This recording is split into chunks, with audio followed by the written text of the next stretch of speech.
প্রিয় স্টুডেন্টস, সকলে কেমন আছো? নিশ্চয়ই সকলে খুব ভালো আছো।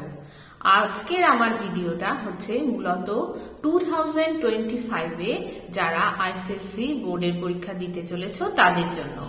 আজকে আমি বাংলা গ্রামার বিষয়ে আলোচনা করব। তোমরা জানো যে তোমাদের কোশ্চেন পেপারে সেকশন এ তে গ্রামার অংশ থাকে এবং সেই ব্যাকরণ অংশতে 8 নম্বর থাকে এবং সেটা এমসিকিউ প্যাটার্নের মধ্যে থাকে। সেইখানে যে সমস্ত সিলেবাস রয়েছে গ্রামারে, সেই গ্রামারের সিলেবাস নিয়ে আলোচনা করব আর কিছু কিছু উদাহরণ দেব যাতে তোমাদের বুঝতে সুবিধে হয়। এই ভিডিওটা প্রথম থেকে শেষ পর্যন্ত খুব মনোযোগ দিয়ে দেখতে থাকো, তাহলে খুব সহজেই তোমরা এই পরীক্ষাতে ফুল মার্কস পেতে পারবে। তাহলে চলো আমরা দেখি যে গ্রামারের কি কি সিলেবাস রয়েছে। এখানে 8 নম্বর থাকে, 8টা প্রশ্ন থাকে যেখানে 1 নম্বর করে থাকে, অর্থাৎ মোট 8 নম্বর। যাই হোক, চলো এখানে দেখি প্রথম যে বাংলা সিলেবাস রয়েছে সেখানে সাধু ও চলিত ভাষা পরিবর্তন। সাধু থেকে চলিত, চলিত থেকে সাধু, সেটা তোমরা আগেও শিখে এসেছো। এখানে একটা উদাহরণ দিয়ে আমি বোঝাচ্ছি, যেটা হলো আমাদের দেশের বড় মঙ্গল হইতেছে। এটা হলো সাধু ভাষা। এখানে আইসিএসসি বোর্ডে কিন্তু তোমাদের একটা কথা যেটা মনে রাখতে হবে সেটা হচ্ছে যে সেরকম কিন্তু আলাদা করে স্পেসিফিক কোনো সিলেবাস নেই, কিন্তু প্রতি বছর ঘুরে ফিরে একই রকম কোশ্চেন আসতে থাকে। সাধু চলিত তার মধ্যে প্রধানত আসে। এবার সাধু ভাষা থেকে চলিত ভাষায় সাধারণত করতে দেয়। তো এখানে আমাদের দেশের বড় মঙ্গল হইতেছে, এটা চলিত হলো আমাদের দেশের বড় মঙ্গল হচ্ছে। কেমন? আচ্ছা, এরপরে দ্বিতীয় নম্বরে চলে যাই, সেটা হলো বাচ্য পরিবর্তন। এই বাচ্য পরিবর্তনে আছে কর্তৃবাচ্য, কর্মবাচ্য আর ভাববাচ্য, সেটা তোমরা জানো। এই বাচ্চার উপরে আমার ভিডিও রয়েছে, তোমরা দেখে নিতে পারো। আর তোমাদের এক্ষেত্রে সাধারণত জিজ্ঞাসা করে যে বাচ্চ, যে এটা কোন বাচ্চ।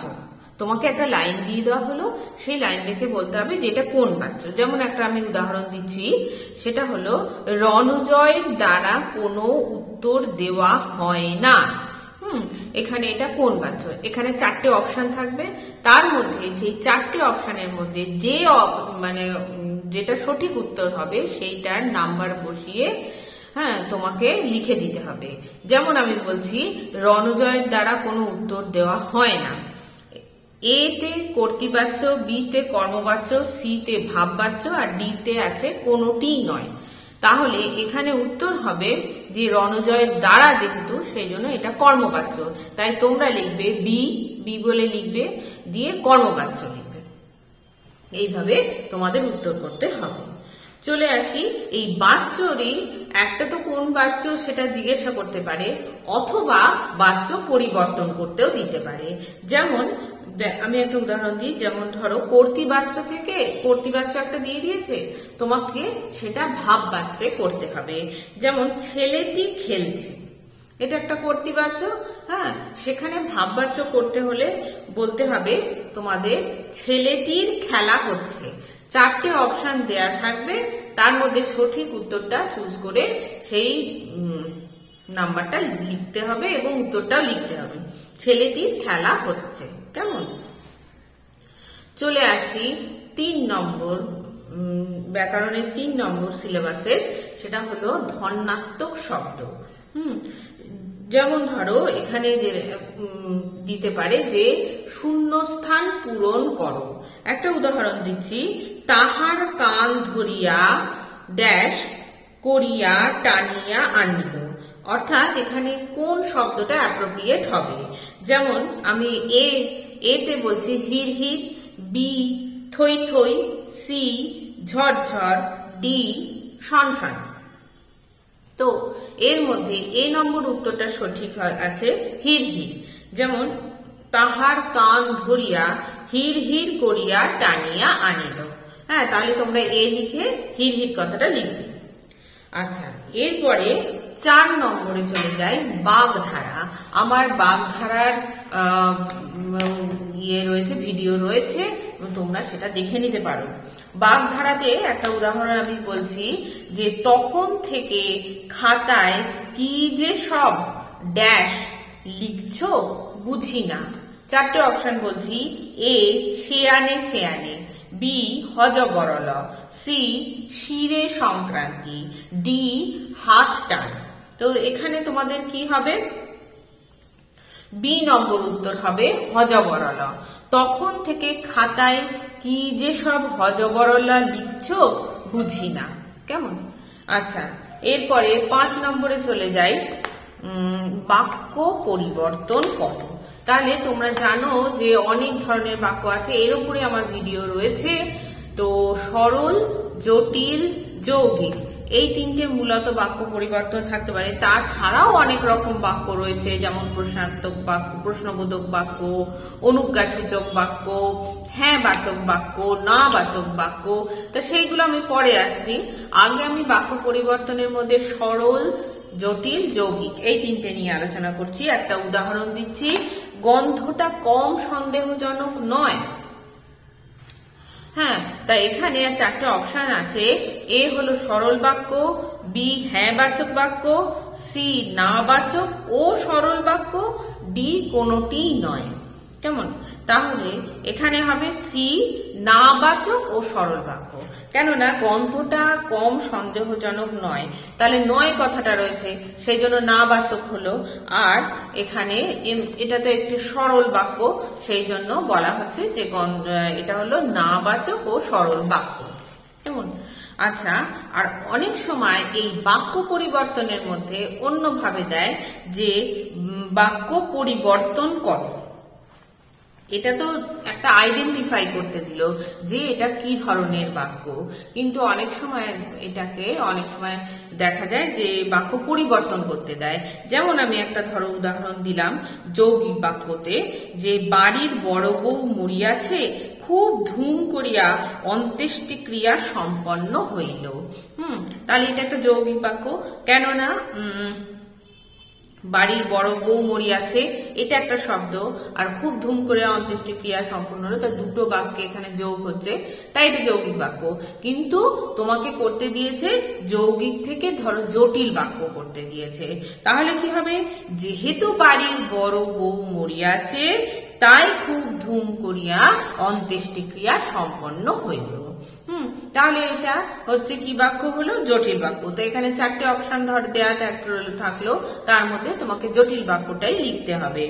চলে আসি 6 নম্বর গ্রামারে, সেটা হলো এক কথায় প্রকাশ বা বাক্য সংকোচন।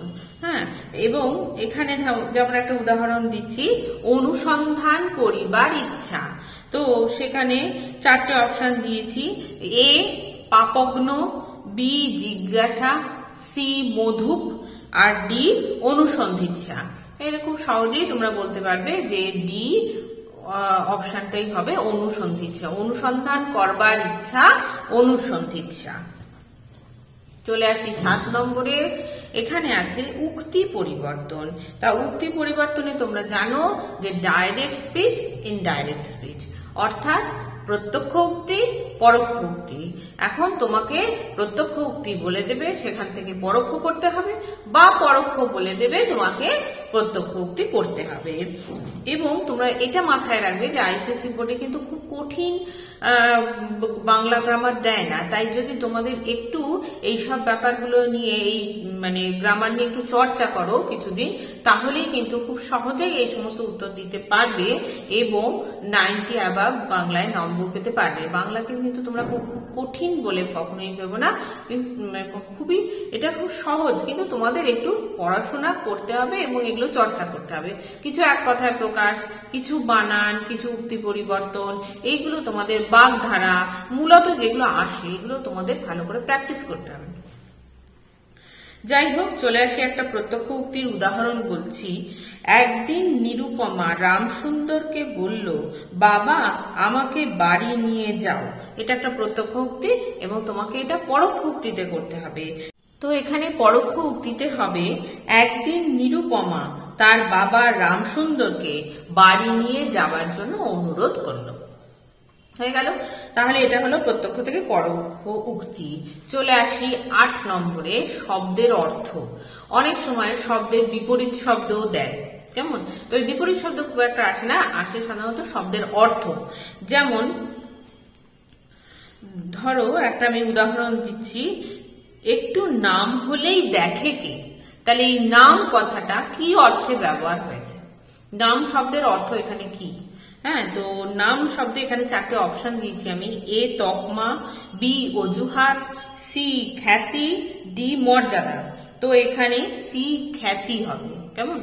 একটু নাম হলেই দেখে কে, অর্থাৎ একটু খ্যাতি হলেই দেখে কে।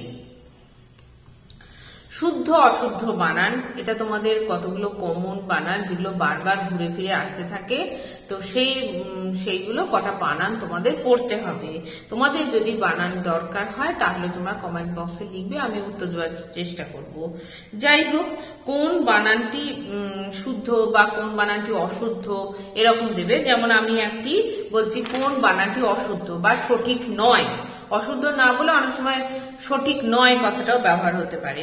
যেমন আমি 4টে বানান বলছি, দয় দীর্ঘ বয়রেপ আকার, দুর্বা এ তে আছে, বি তে আছে মুমূর্ষু, ময় হর্ষ ময় দীর্ঘ পেট কাটা মধ্যেনশয় রেপ হর্ষ মুমূর্ষু, মুহূর্ত সি তে আছে, ময় দীর্ঘ হয় হর্ষ তয় রেফ মুহূর্ত, আর ডি তে আছে ভাগীরথী ভয়াকার গয় দীর্ঘের রথ হয় দীর্ঘ। এই 4টে বানানের মধ্যে বলা হয়েছে কোনটা সঠিক নয়। তাহলে তোমাকে বলতে হবে 4টে বানানের মধ্যে সি নম্বর অর্থাৎ মুহূর্ত বানানটা আমি এখানে ঠিক বলিনি।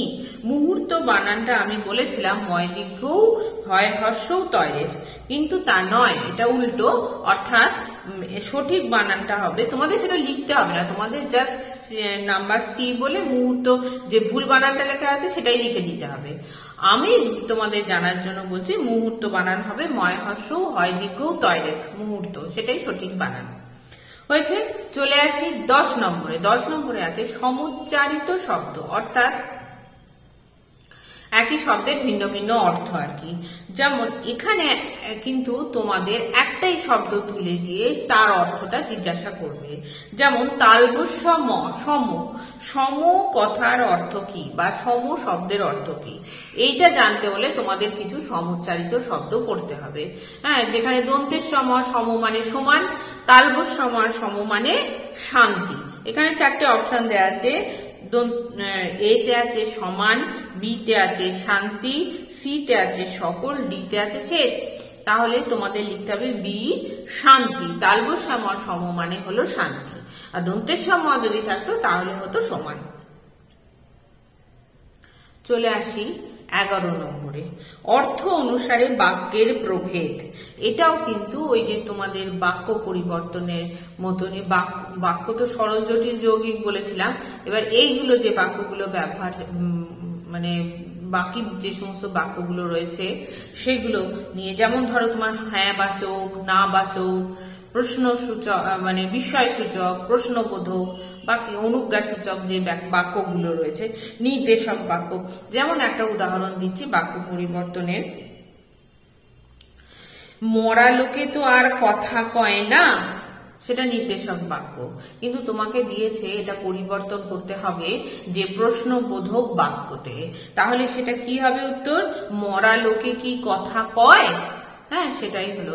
হ্যাঁ, মরা লোকে তো কথা কয় না, যেহেতু ওখানে না দেয়া আছে তাহলে তোমাকে সেটাকে হ্যাঁ করে উত্তর দিতে হবে। মরা লোকে কি কথা কয় সেটা বলতে হবে। আর যদি তোমাদের ওখানে না না থেকে ওটা হ্যাঁ বাচক শব্দ থাকতো তাহলে তোমাকে উত্তরটা কিন্তু না এর মধ্যে দিয়ে বলতে হতো। আচ্ছা, চলে আসি পদান্তর। পদান্তরের বা পদ পরিবর্তন। পদ পরিবর্তনে যেমন ধরো আমি একটা উদাহরণ দিচ্ছি, পর্বত বিশেষ্য থেকে বিশেষণ করতে হবে, পর্বত থেকে পার্বত্য, এটা একটা পদ পরিবর্তন হলো। তাছাড়াও তোমাদের আইসিএসসি বোর্ডের সিলেবাসের মধ্যে আছে ছেদ জ্যোতি চিহ্ন বা অব্যয় বা উপসর্গ, সেগুলো সাধারণত খুব একটা আসে না, তো সেগুলো অল্প কিছু দেখে গেলেই হবে। কিন্তু আমি যে মোট 12টা বলেছি সেগুলো কিন্তু দেখে যাবে সেই মানে বাংলা গ্রামারের সিলেবাস। তো সেখান থেকে এক্সাম্পল গুলো খুব ভালো করে পড়বে, তাহলে তোমরা অবশ্যই কমন পাবে আর খুব সহজভাবে সেই নম্বর তোমরা স্কোর করতে পারবে। তাহলে তোমরা খুব মন দিয়ে পড়াশোনা করো, সকলে খুব ভালো থেকো, দেখা হবে পরবর্তী ভিডিওতে। আর আইসিএসসি এবং আইএসসি বোর্ডের বাংলা বিষয়ে যে কোনো রকম সাহায্য পাওয়ার জন্য আমার চ্যানেলটিকে তোমরা ফলো করো, ভালো লাগলে লাইক দিও আর সাবস্ক্রাইব করার অনুরোধ রইল। আমি দেখছি যে অনেকে আমার ভিডিও দেখছো কিন্তু তাদের সাবস্ক্রাইব করা এখনো হয়নি, তাই আমার চ্যানেলটিকে সাবস্ক্রাইব করে দিও, তাহলে আমার কাজের অনেক উৎসাহ বাড়বে। সকলে খুব ভালো থেকো।